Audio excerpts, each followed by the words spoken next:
Are you new to using a Mac? Well, whether you are or you're not, there's some really useful features that many Mac users don't know about. And these aren't just neat, cool, or flashy features with no real world use. These are things that make using your Mac easier and help you get things done faster. And the great thing with all of this is these features are built directly into the Mac. No extra apps, no complicated setup. It just works.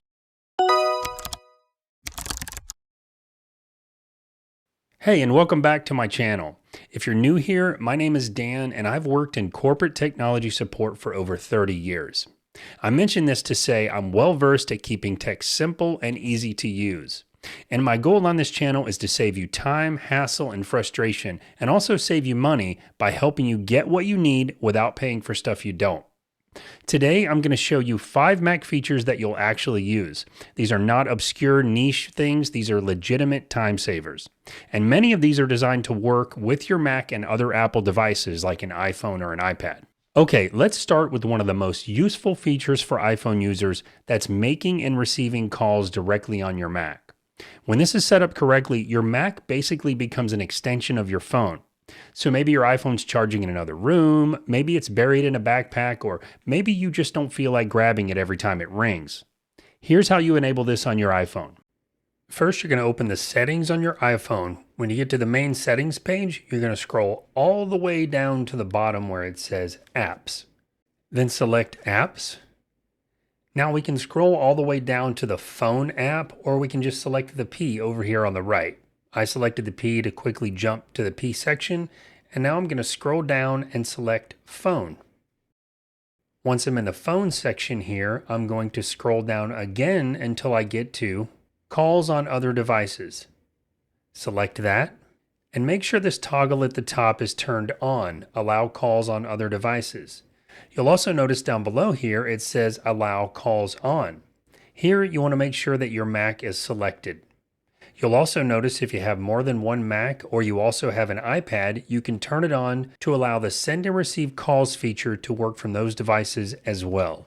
With these settings turned on, your Mac can send and receive calls from your regular phone number as long as your iPhone's on the same Wi-Fi network.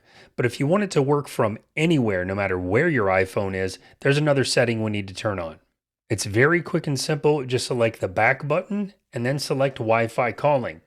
Then turn on Wi-Fi calling on this phone. And when this pops up, you'll have to hit Enable to confirm again. Now, all the major carriers in the US support Wi-Fi calling. You may need to check for your specific carrier. And the last setting you need to turn on your iPhone is to add Wi-Fi calling for other devices to enable your Mac to use Wi-Fi calling as well. That's it. And once you have this set up on your iPhone, you need to go to your Mac and change these settings. Now, this is a little bit of a quicker process on the Mac. You're just going to open the FaceTime app on your Mac, and then in the upper left-hand corner, select FaceTime, select Settings, and then in the main settings page here under You Can Be Reached for FaceTime at, make sure your phone number is selected. Also, make sure your phone number is listed down here under Start New Calls From. And similarly to the iPhone, if you want this to work no matter where your iPhone is or if it's even on, make sure Calls from iPhone is selected here and then select Upgrade to Wi-Fi Calling. Once everything's enabled, incoming calls will appear directly on your Mac and you can answer them just like you would a normal phone call. Now, this next feature is one I use pretty much constantly, and I think you will too once you try it. It's called Universal Clipboard, and it basically lets you copy something from one Apple device and paste it to another one automatically. It works with any text, but it also works with links, photos, and screenshots, and everything just works seamlessly. So as an example, maybe you're in a note on your iPhone. You can copy the text on your iPhone and then just walk over to your Mac and paste it right in. And you don't even have to be in the same app on your Mac. You can paste this text anywhere. And it works in reverse too. You can copy from your Mac and paste to your iPhone or to your iPad if you have one. There's nothing special to launch or configure beyond just making sure all the devices are signed into with the same Apple account. Now, you also need to have Wi-Fi and Bluetooth on for all your devices, and you need to make sure you have something called handoff turned on. Now, all 3 of these are turned on by default, but if you've somehow turned them off, here's how you turn them back on. On the initial settings page of your iPhone, you'll see Wi-Fi and Bluetooth. Make sure both of those are on and make sure Wi-Fi is connected. Then you're going to scroll down just a bit and select General. Scroll down just a bit again and select AirPlay and Continuity. And then you just want to make sure that handoff is turned on right here. And similarly, over on your Mac, you're going to hit the Apple icon in the upper left and select System Settings. And again, you want to make sure that Wi-Fi is on and connected and that Bluetooth is on. And then go to the General section here.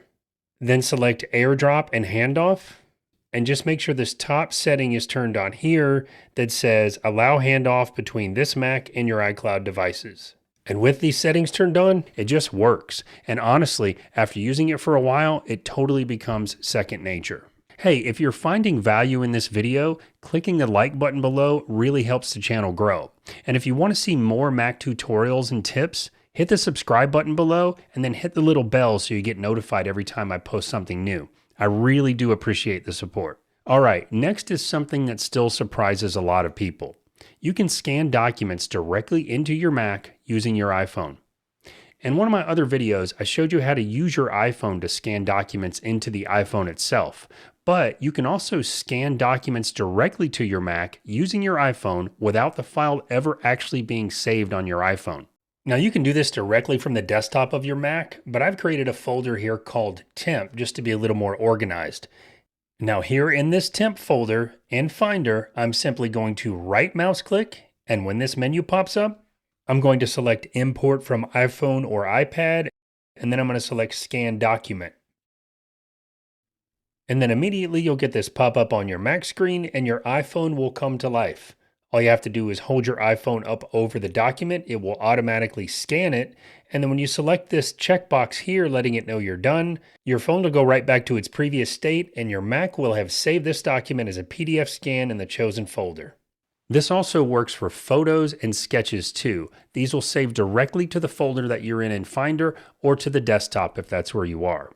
And if you have an iPad, this is especially useful with sketches because when you hit import on the menu, it will give you an option to use your iPad. You can use an Apple Pencil, draw your sketch, save, and it goes right to that location that you were on in your Mac. There's no cables required. There's no emailing files to yourself or no installing any third-party apps for this. It's an incredibly useful feature, especially when it comes to scanning documents. Now, real quick here, before we continue, I want to take a moment to thank today's sponsor, Clean My Mac. If you've watched my channel, you know I'm very selective about what I install on my Mac, but I've personally used Clean My Mac for years, so I'm very happy to partner with them on this video. Over time, things like forgotten downloads, duplicate files, leftover app files, and old video clips can take up a ton of space on your Mac. One thing I especially like about Clean My Mac is how easy it makes it to actually see what's taking up this space instead of digging through folders manually. Everything's organized and very easy to review. It also includes tools now to help you clean up things on cloud storage, whether you have iCloud, Google Drive, Dropbox, or OneDrive. If you want to check it out for yourself, I'll leave a link in the description below. And thanks again to Clean My Mac for sponsoring this video. For 10% off, use the code DANFOX10 at checkout. All right, the next feature I want to talk about for the Mac today is specifically for those that also have an iPad, because you can use that iPad as a second display for your Mac, and this one is awesome. It requires no cables and there's no delay when your mouse and keyboard is on that second screen, that being on your iPad. This feature is called Sidecar, and I find it especially useful when I'm traveling with a MacBook because it basically makes the iPad like a second portable screen. And all the same features and shortcuts that you would get when you're using your main monitor also work when you're using the iPad as a second monitor. So if you work remotely often, or maybe you just want some extra screen space, this is one you're probably going to use every day. One of the most popular videos on my channel here is the one where I tell you how to master the Photos app on iPhone. And in that one, I also show some quick, simple editing tools there that you can use without having any real photo editing skills. And this does work great on iPhone. But the Photos app on Mac is often much easier to work with because you have a larger screen and you can use a mouse. It allows you to do quick and simple edits like cropping photos, adjusting lighting and color. You can even remove distractions or apply filters. You can also organize everything much more comfortably than you can on an iPhone, again, because of that bigger screen. And if you're using iCloud Photos, this is where it becomes especially great. Any changes that you've made on the photos on your Mac will automatically appear on your iPhone and all of your other Apple devices. And remember, the Apple Photos app on your iPhone and your Mac are non-destructive. It means you can always undo all of your edits all the way back to the original photo, anytime, even years later. For me, using the Apple Photos app on Mac to do some of those quick and simple edits without having any photo editing skills is especially easy, more so than the iPhone, again, because of that bigger screen, and I use this feature all the time. So there you go. There's 5 features that you'll actually use, but I got a quick bonus feature for you also. It's called Quick Look, and it's one of the simplest but most useful features on the Mac. If you select any file on your Mac, not open the file, just single click it to select it. Doesn't matter if you're in Finder or on the desktop. Once it's selected, press the spacebar once and your Mac will instantly open a preview of that file without fully opening the file or the app that it was made in.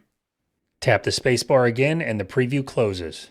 PDFs, photos, videos, documents, it works with almost everything. So instead of opening files one by one to see what's inside them, you can quickly preview them almost instantly.